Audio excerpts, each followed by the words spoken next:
agency, NIMASA. We are charting the direction for a maritime and regulating the industry for a better, bigger, and more economically stable Nigeria. Evolved to serve you better. We are NIMASA. New face, rejuvenated service. NIMASA, changing the tides in your favor.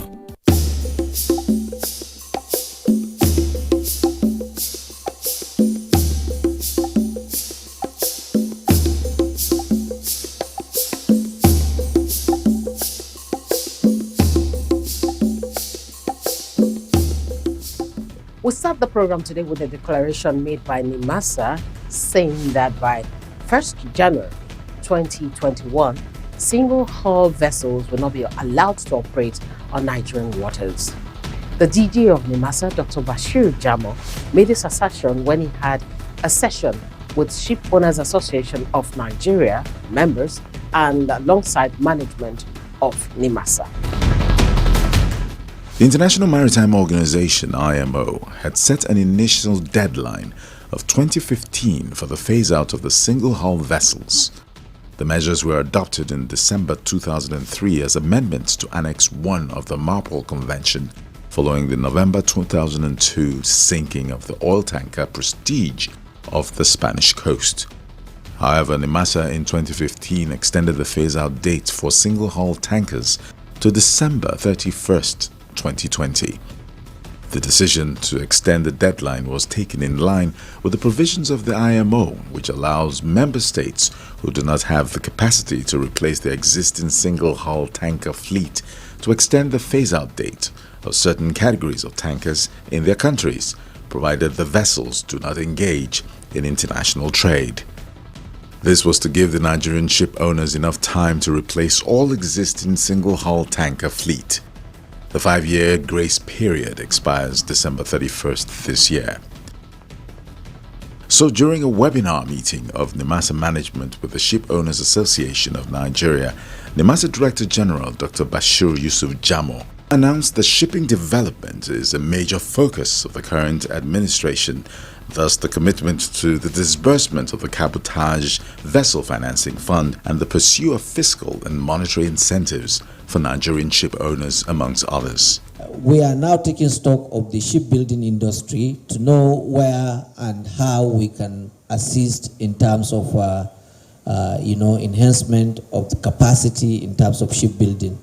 On the issue of fleet expansion, that is ship ownership, we are getting to the last lap of the disbursement of the CBFF. We have obtained approval for the disbursement, as we earlier mentioned. We are now looking at the bottlenecks and the problems areas on the areas of the guidelines of the CBFF. So as soon as we finish that, we will send out our own position to the Honorable Minister of Transportation for onward transmission to the National Assembly. And we hope to complete this process before the end of October this year. One or two things that need urgent attention that I will mention quickly is the fact that the 2% that we all pay as a CBFF fund, is now, the evidence of that is now required for renewal of certificates. And we find that that is quite strange because it needs to be corrected immediately. On the 2% surcharge, I am not aware that, especially on contracts performed with the IOCs, actually because they are deducted at source and the same remitted to us, I'm not aware that we actually request for that as evidence before we register or renew your registrations. Most times, where we have doubts about any of these payments, any of these 2% surcharges, that is when we raise it. But it's not a requirement. It has never been, and I don't think it is a requirement. It is only when there are issues that we ask for evidence before we go ahead. Most times it's actually on STS contracts that we actually request for such information.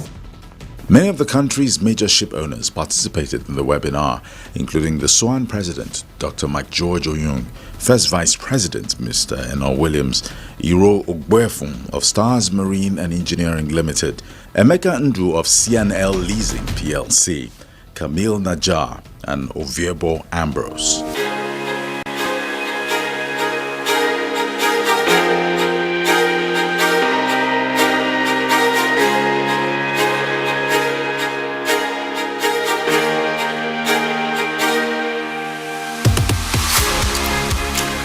The COVID-19 pandemic has brought upon humanity another challenge.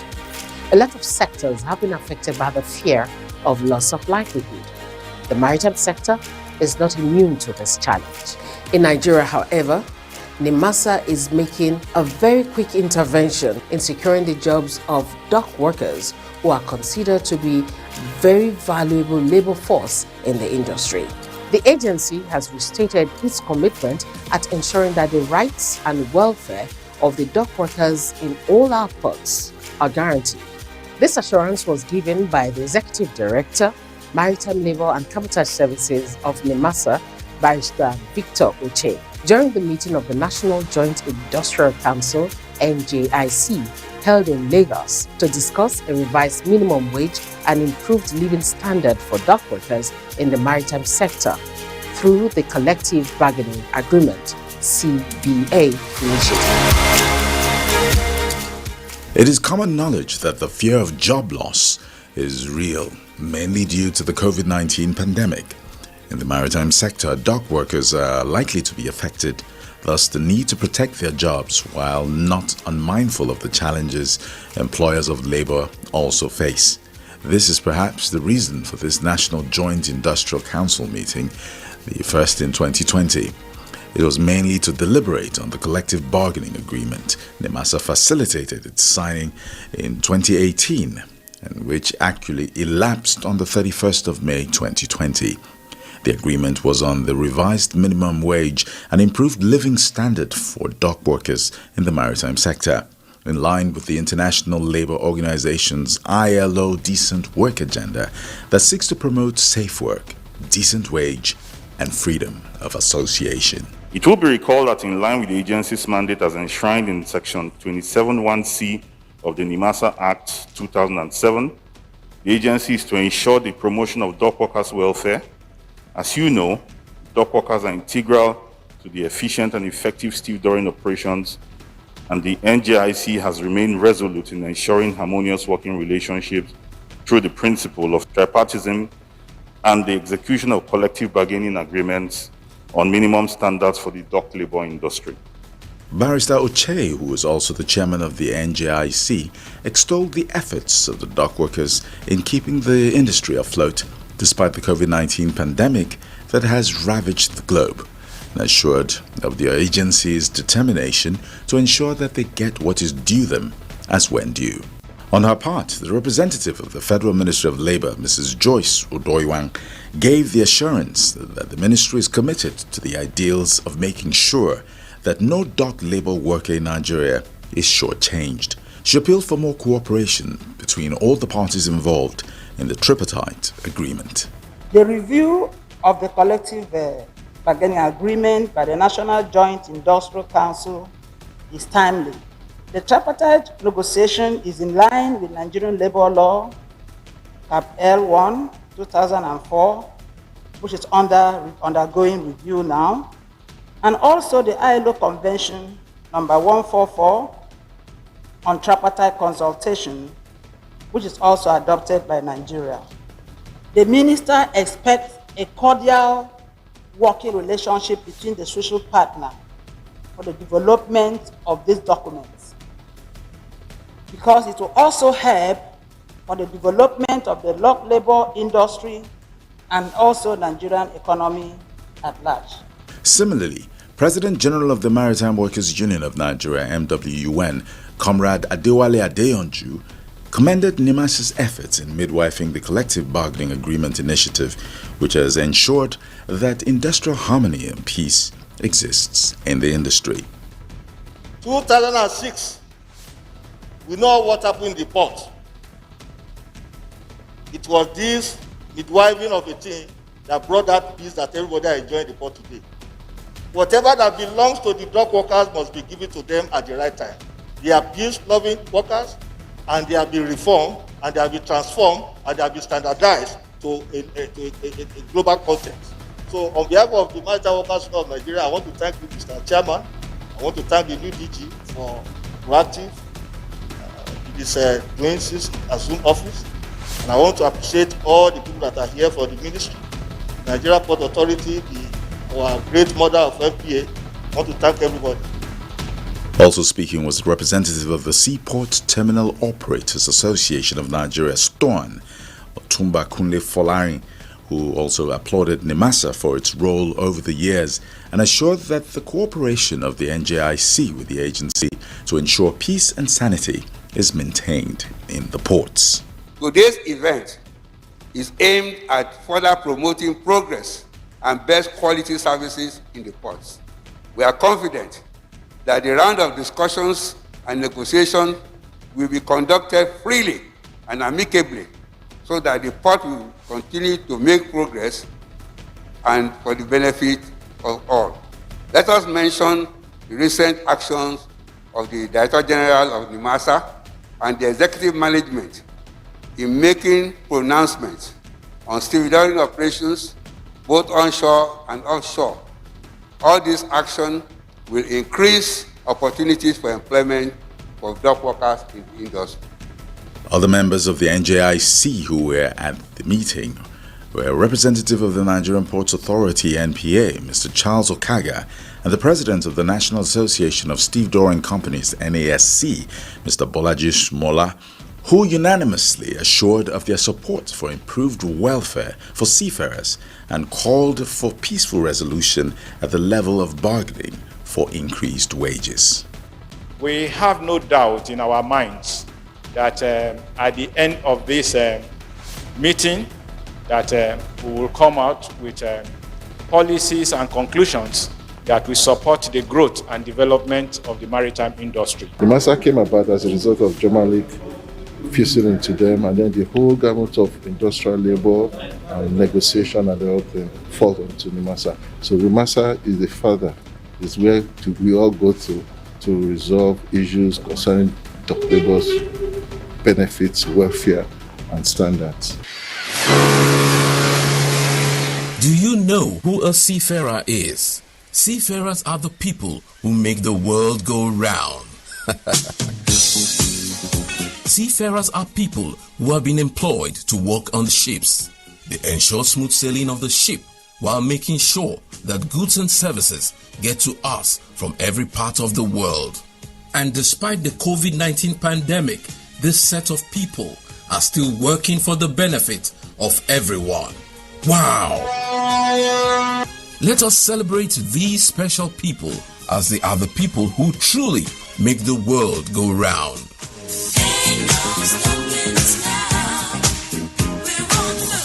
This message is brought to you by the Nigerian Maritime Administration and Safety Agency, NIMASA. Guidelines for resuming safe cruise operations in the European Union issued. Cruise shipping has been significantly impacted by the COVID-19 pandemic, with most sailings stopped. To facilitate the gradual and safe restart of cruise ship operations, the European Maritime Safety Agency (EMSA) and the European Centre for Disease Prevention and Control (ECDC) have jointly developed guidance on the gradual and safe resumption of operations of cruise ships in the European Union in relation to the COVID-19 pandemic, which has been circulated by the International Maritime Organization (IMO). The guidance aims to facilitate a safe restart of operations of cruise ships in the European Union by recommending minimum measures expected to be implemented by all concerned while maintaining general safety and security standards. The guidance is meant for EU EEA flagged ships engaged in international voyages and for ships calling at an EU EEA port, irrespective of flag.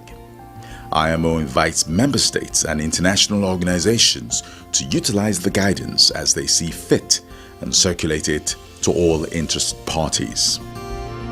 Yes, you heard it there. Attempts are being made to reopen the cruise business in Europe. I'm sure a lot of people all over the world are looking forward to that because they've really missed cruising. Anyway, back home to Nigeria, where efforts at opening businesses are actually on the way too, because COVID-19 has thrown up a lot of challenges that have shown humanity new ways of doing business. This is part of what the DG NIMASA said when he played host to members of the Institute of Business Development that paid a courtesy visit to his office recently. The meeting, which took place in strict compliance to the provisions of the COVID-19 prevention protocols as set by the NCDC, had select members of NIMASA management in attendance with the members of the Institute of Business Development in Nigeria. NIMASA Director General Dr. Bashir Jamo noted that the challenges associated with COVID-19 pandemic makes the institute very relevant in proposing models to sustain businesses in Nigeria. It is the duty of the institute now to try and develop needs analysis for automation of repositioning businesses.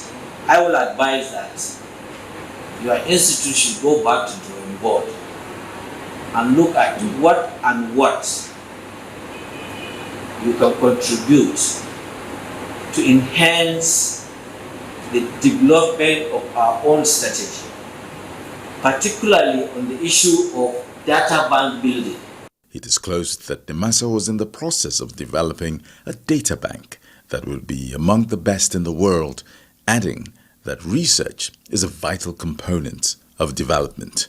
It is our hope and sincere belief that before the end of our tenure, our data bank should be one of the top data banks that can be, relied upon worldwide when it comes to issues of shipping, not only in Nigeria, but in West and Central Africa in general. We are looking forward to whereby we build our data bank, as DG said, to be able to meet up with these challenges, like the post-COVID challenges. That we have to see how do the industry rejig itself, and how do we now take care of future challenges that will become, and to make sure that the maritime industry is afloat to meet up with our responsibilities. The Director General, who is also a Fellow of the Institute of Business Development, called on the body to develop an appropriate needs assessment for business in Nigeria. President of the Institute, Mr. Phillips Emeto, who led the delegation, said the organization was willing to partner with NIMASA in training, research and development, which are essential ingredients for business growth. On our part as Institute of Business Development, we will be ready to partner and support you to succeed. We are available on areas of training, local and foreign. We are willing to partner with you in research and development. You need to get the best in the industry, both local and international. We are doing our best to support you to succeed in all areas. We have competitive advantage. Introducing the new face of the Nigerian Maritime Administration and Safety Agency, NIMASA. We are charting the direction for a maritime and regulating the industry for a better, bigger, and more economically stable Nigeria. Evolved to serve you better. We are NIMASA. New face, rejuvenated service. NIMASA, changing the tides in your favor. This is NIMASA This Week. It's becoming rather sad to know that a lot of accidents are happening on our inland waterways and even on the roads involving tankers and containers. This has become a pain even to the DG of NIMASA, who is wearing a double cap also as the president of CIOTA. In his recent tweet, he had this to say: as president of CIOTA Nigeria, the nation's statutory recognized professional body for transport administration, I reached out to the families of casualties from last week's Lagos container accident. Containers must be properly latched to trucks to to guarantee safety on our roads. Now, time for us to take a look at some of the words we use in the maritime sector that you may not be very aware of. Now, I'm sure you know about stevedore, stevedore. Let's now take a look at this word, wreck. What is wreck in the maritime sector? Let's find out. A wreck is a sunken or stranded ship. A ship may become a wreck as a result of collision or other navigational incidents, such as being washed ashore and abandoned. A shipwreck can be hazardous to the marine environment, as a wreck can constitute impediment to safe navigation. Wreck and derelicts adversely affect the marine environment as they can cause accidents. Polluted coastal waters, marine life tourism also suffer from wrecks. According to the provisions of the Merchant Shipping Act, NIMASA is the receiver of wrecks in Nigeria. Where any wreck is determined to constitute a hazard, the receiver of wrecks shall ensure steps are taken to first mark the wrecks. The markings should conform with internationally accepted systems of buoyage. The particulars of these markings are communicated to mariners for safe navigation. NIMASA immediately informs the ship owner. The ship owner is expected to remove such vessels within a time frame given by NIMASA. In case the ship owner is not able to remove a wreck within the stipulated time and the deadline, NIMASA, as receiver of wreck, may remove the wreck at the expense of the ship owner. This is to be consistent with considerations of safety and protection of the marine environment and related interests.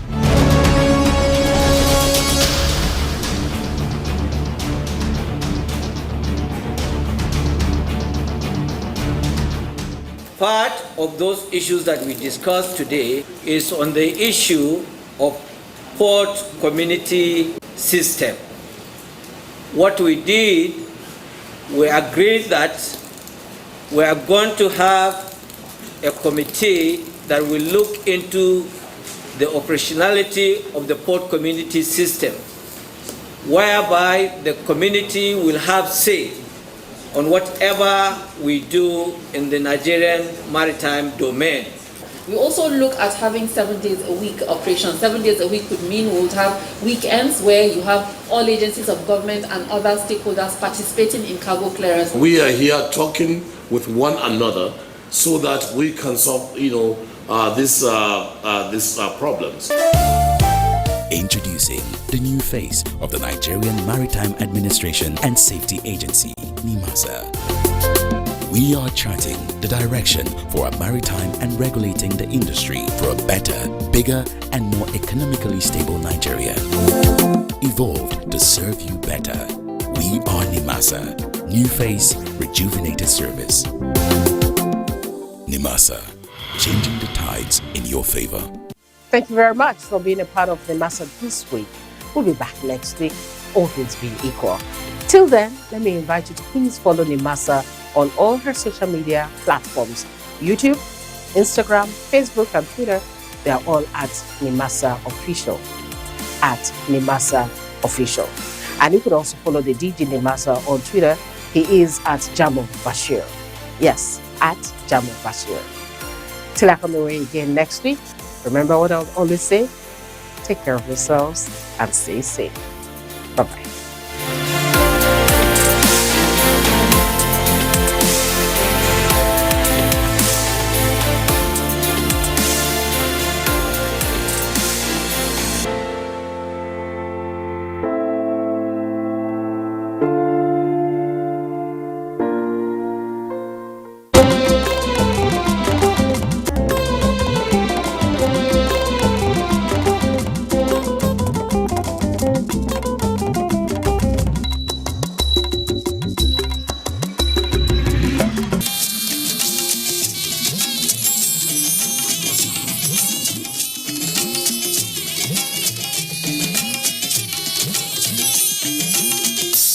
This is the network.